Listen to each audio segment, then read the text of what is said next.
Hi everybody, ఈ video మీకోసమే. ఈ వీడియో మీ లైఫ్ చేంజ్ చేస్తుండొచ్చు. రైట్ సార్, మీరు ఇద్దరు ఒక గవర్నమెంట్ హోదాలో ఉండి రెవెన్యూ డిపార్ట్మెంట్ లో 60 నుంచి 70 వేలు నెలకు సంపాదిస్తున్నారు. అలాంటి వ్యక్తులు వెస్టీజ్లోకి రావడానికి కారణం ఏంటి? సార్ 11 సంవత్సరాల నుంచి నేను డిఆర్ఓగా పనిచేస్తున్నాను. నా జీతం వచ్చేసి 42,000 సార్. కానీ ఈరోజు జస్ట్ 9 మంత్స్లోనే ఇక్కడ 70,755 రూపాయలు తీసుకోవడం జరిగింది.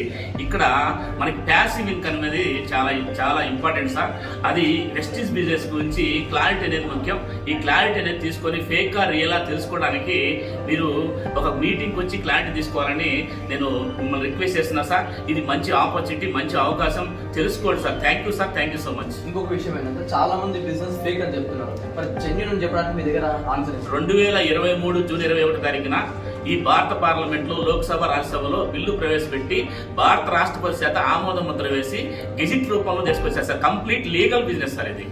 Thank you. చూసారు కదా, యాజ్ ఏ గవర్నమెంట్ ఎంప్లాయీగా సార్ వచ్చి 70,000 శాలరీ చేసుకుంటూ బిజినెస్ చేస్తున్నాడు. చాలా మంది 10,000, 20,000 సంపాదించిన వాళ్ళు కూడా చాలా మంది నెగిటివ్ గా ఫేక్ అని చెప్తున్నారు. ఒక్కసారి ఆలోచించండి. అండ్ పృథ్వీ సార్ ఇక్కడ ఉన్నాడు, సార్ మాట కూడా వస్తారు విన్నాం.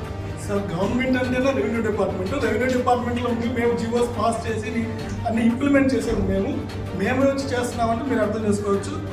జీవోలు చదివి అండర్స్టాండ్ చేసుకొని ప్రజల్లో ఇంప్లిమెంట్ చేసేది మేము.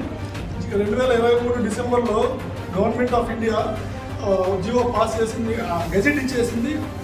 అంటే మన ఇండియాలో అది లీగల్ బిజినెస్ చట్టం చేసింది అనమాట. దీనికోసం మీరు ఎటువంటి భయం అవసరం లేదు. మన కంపెనీ వచ్చేసి 21 ఇయర్స్ కంప్లీట్ చేసింది.